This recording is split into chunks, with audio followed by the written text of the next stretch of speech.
Do you want to do the intro or should I do it? You want me to do the intro? Yeah. Sure. I can do it if you want.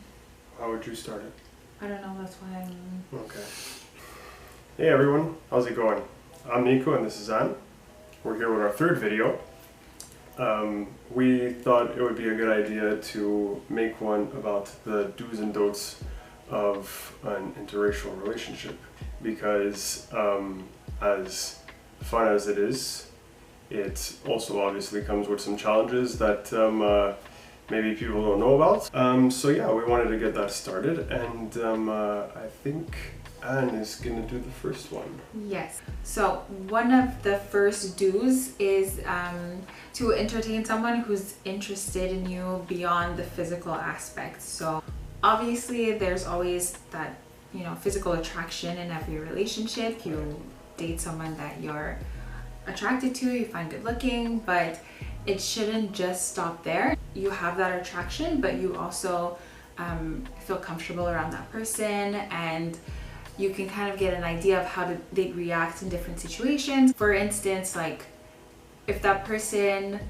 likes to call you different things, so I'm speaking in the perspective of a black woman there, if you know they call you like my choco mocha latte or my cinnamon apple or something and you're not comfortable with that. And to be clear, she's talking about something that well, I don't want to speak for you, but you're talking about the objectification of black women. Yeah, that's right. Being That was compared, my next one, being yeah. compared to food. Yeah, but there's some people who are okay with that. Yeah, some people like this stuff. Yeah. Yeah. But personally, it's not my cup No, of that's tea. it. Like, I don't call each other, like I don't call him my vanilla king or anything like that, you know? And I think also keeping, letting that partner in, like, you know, white people generally don't know all the intricacies of what a black woman does to get ready and everything. And those are things that you want them to understand, because usually people show opposition to things they don't understand. So you need to introduce it in a way. And that's when, I guess, like you said, you need it to go beyond the physical, because there's stuff that comes behind. If you're a white person who's been in a white relationship, your partner probably doesn't go to bed with a bonnet or a silk pillow. The next point was a really important one, just as much as the first one, is not avoiding the topic of racism. The reason why that's so important is because in our society it's something that's so prevalent. You turn on the news, you see that it's happening in some shape or form. It might not even be something that's happening in North America, it could be in other countries. You definitely want to discuss with your partner so you get a read on it. We were talking about in that first point, like, you know, understanding the partner and everything they do physically. They could understand that, and your partner can love you, but that partner could also only love you.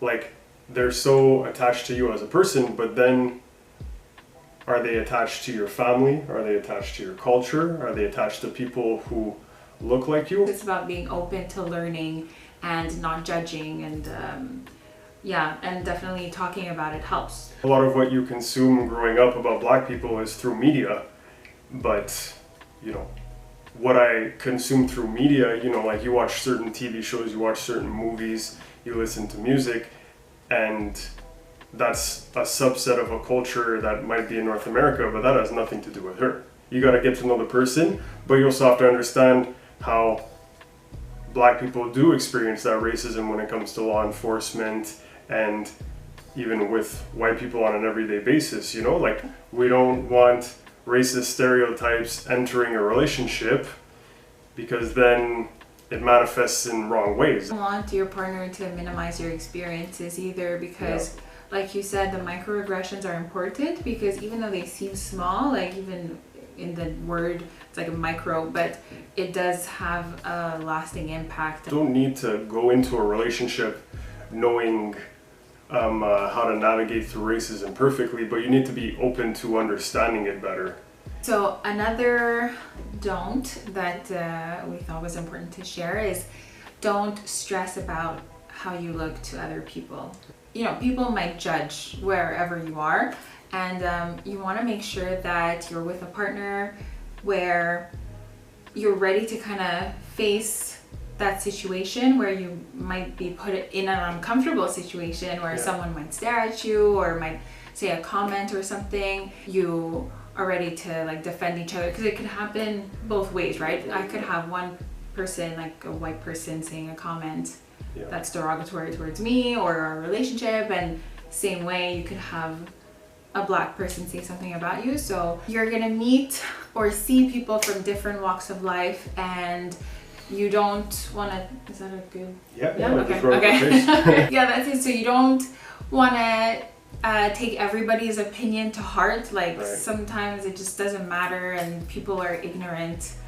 Yeah, it's definitely important to be ready to speak up. Like, you know, I'm not, when I'm out with Anne, I'm not looking to pick a fight if anyone makes a comment, but at the same time you want to stand firm, and sometimes those comments don't even come from strangers. Sometimes they could come from, that's true, yeah, I didn't mention they could come from family. I think on my side, you have some interracial couples in your relationship and your family. My apologies, in your family.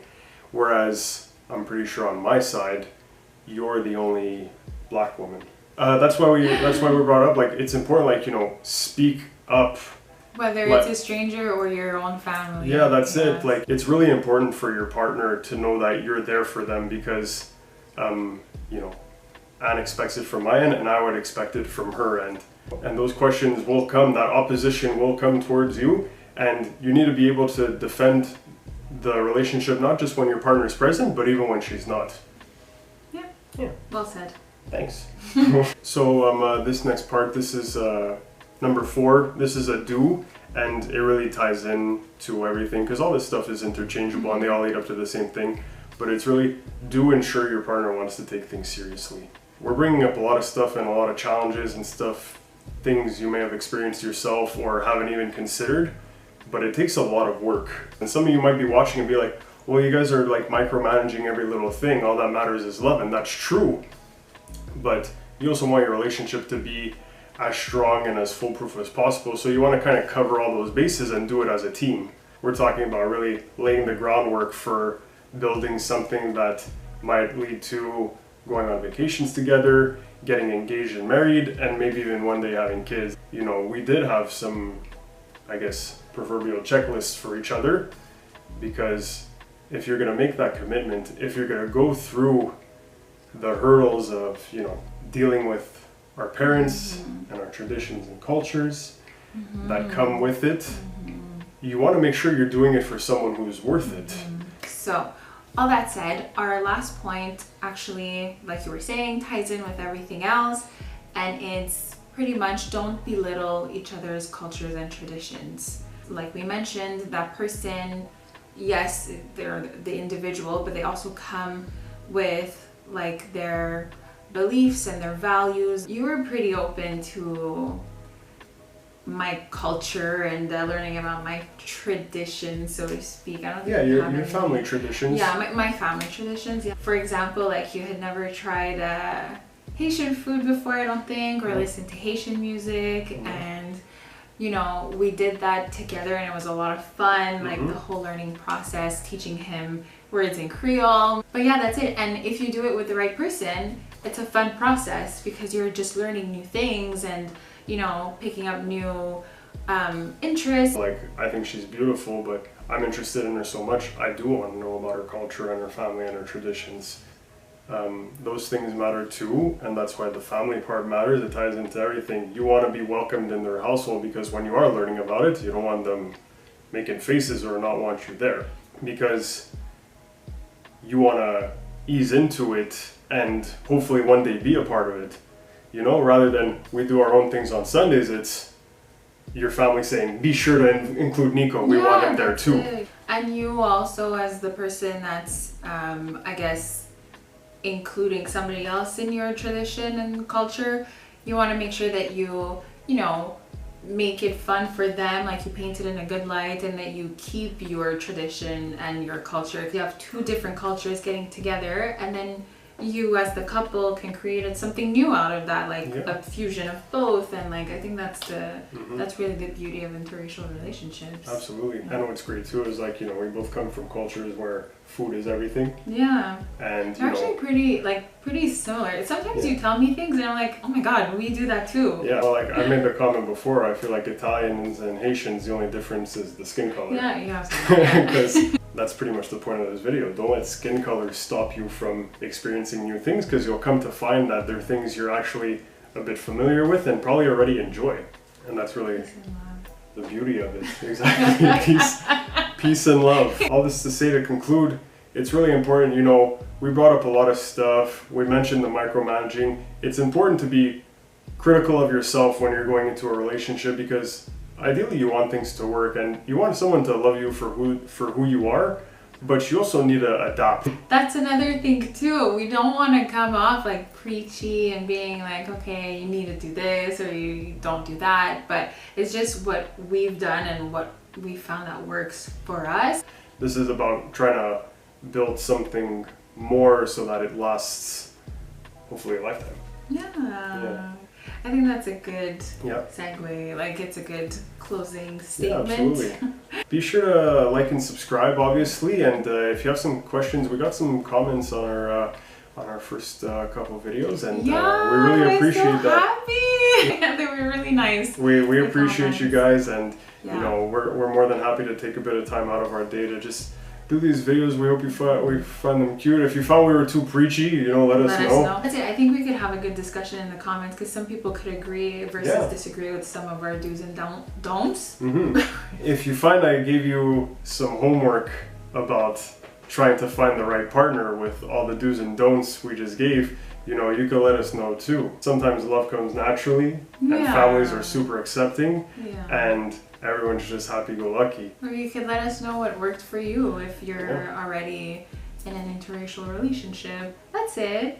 I think that's all for our video of today, and we'll see you guys pretty soon. Like we keep saying, we have a bunch of videos that we want to film. A new video is going to be coming soon, and don't forget to like and comment and subscribe. And yeah, that's it. Thanks for watching. Take care. Bye.